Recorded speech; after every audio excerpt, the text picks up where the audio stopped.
देखिए, नकारात्मकता के नवाब और झांसों के जो जनाब है उनको आज सेना के वरिष्ठ अधिकारियों ने दिया है जवाब। परंतु आज भी कुछ लोग सियासत करना चाहते हैं और लगाना चाहते हैं अग्निपथ पर आग। ये अग्निपथ एक बहाना है और दरअसल सत्ता पाना है, इसलिए हिंसा भड़काना है। आज जिस प्रकार से प्रियंका वाड्रा ने अपनी मंशा दिखाई है कि सरकार को टॉपल करना इनकी मंशा है और इसीलिए हिंसा भड़काना इनका औजार बन चुका है। जिस प्रकार से इरफान अंसारी कांग्रेस के विधायक ने खून से लथपथ होगा देश, ये बात कही है, परंतु 24 घंटे गुजरने के बाद भी उस पर कोई कार्रवाई नहीं की है राहुल गांधी, सोनिया गांधी ने। आज जिस प्रकार से कांग्रेस के एनएसयूआई के पदाधिकारी अरेस्ट भी हुए हैं कि किस प्रकार से वो हिंसा और प्रोपेगेंडा फैला रहे इस पूरे मुद्दे पर, परंतु उस पर भी कोई कार्रवाई करती नहीं नजर आ रही है कांग्रेस पार्टी।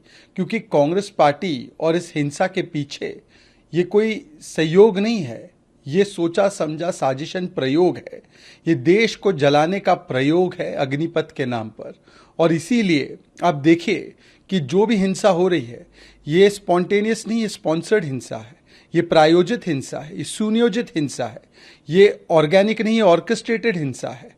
इसके पीछे कहीं ना कहीं एआईसीसी है। एआईसीसी का मतलब एनआरकी इनको चाहिए कमेटी। इसके पीछे आरजेडी है। आरजेडी का मतलब रेल जलाओ और दंगे करो। इसके पीछे एसपी है। एसपी का मतलब संपत्ति फूको मानसिकता। ये जो मानसिकता है इस हिंसा के पीछे, आज जब ये बेनकाब हो रहा है तो ये अग्निपथ के नाम पर आग लगा रहे हैं। सवाल सिर्फ इतना बनता है कि जिन लोगों ने सेना के मनोबल को हमेशा तोड़ने का कुत्सित प्रयास किया, सर्जिकल स्ट्राइक पर सवाल उठाए, बालाकोट एयर स्ट्राइक पर प्रूफ मांगा, पुलवामा का दोष भारत पर डाला, जिन्होंने ओआरओपी 40 वर्ष तक पूरा नहीं किया, नेशनल वॉर मेमोरियल 50 वर्ष तक नहीं बनाया, जिन्होंने सीडीएस पोस्ट नहीं क्रिएट की, जिन्होंने आर्मी को, आर्म फोर्सेस को बुलेट प्रूफ जैकेट नहीं दिए, रफाल नहीं खरीदा, मॉडर्न इक्विपमेंट नहीं खरीदा, आज ये सारे सुधार हो रहे हैं। और हमारी सेना को और सशक्त बनाने के लिए जो कारगिल रिव्यू कमेटी से लेकर 1989 से लेकर जो चर्चा हो रही थी उस पर कदम उठाए जा रहे हैं, तो भारत की सेना के मनोबल को तोड़ने के लिए और देश में आग लगाने के लिए ये सुनियोजित और प्रायोजित हिंसा भड़काई जा रही है। और सवाल सिर्फ इतना बनता है कि अगर सच में महात्मा गांधी के सत्याग्रह के राह की वकालत प्रियंका वाड्रा, राहुल गांधी, सोनिया गांधी करते हैं तो 24 घंटों से ज्यादा होने के बाद भी अभी तक इरफान अंसारी जो खून से लथपथ करना चाहता है उस पर कार्रवाई क्यों नहीं हुई। पिछले दिनों हमने देखा शेख हुसैन ने कहा कि देश में आगजनी होगी, प्रधानमंत्री को मारने की कामना कर रहा था वो, उस पर भी कार्रवाई नहीं हुई। तो ये कांग्रेस पार्टी जो है केवल और केवल भारत की सेना के पीठ में फिर से छुरा भोंकने के लिए और इस देश में दंगे भड़काने के लिए, आग लगाने के लिए इस प्रकार की षड्यंत्रकारी राजनीति कर रही है।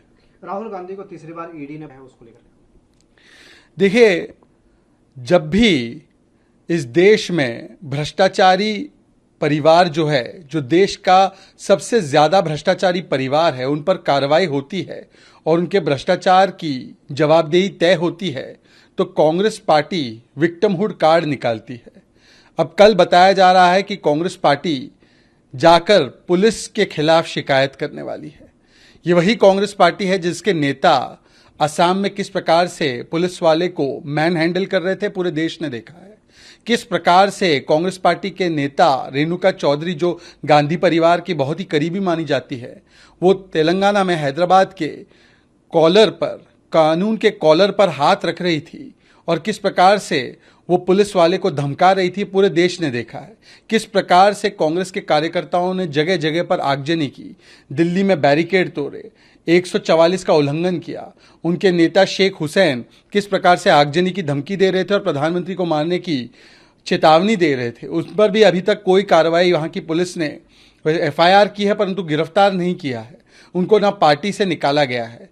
तो एक तो 2000 करोड़ की संपत्ति लूटी, उसका वर्णन ट्रायल कोर्ट और हाई कोर्ट ने किया है। उनके खिलाफ आईटी के ऑर्डर आए हैं, उनके खिलाफ ईडी की जांच चल रही है, उनके खिलाफ सबूतों का ढेर है और एक भी मामले में उनको कोई राहत कोर्ट से नहीं मिली है, परंतु केवल और केवल अपने आप को कानून के ऊपर समझते हैं। तो बार बार कभी कानून के कॉलर पर हाथ डालते हैं और कभी विक्टिमहुड कार्ड खेलते हैं और कहते हैं कि जांच भी नहीं होनी चाहिए इस 2000 करोड़ के बड़े घोटाले की।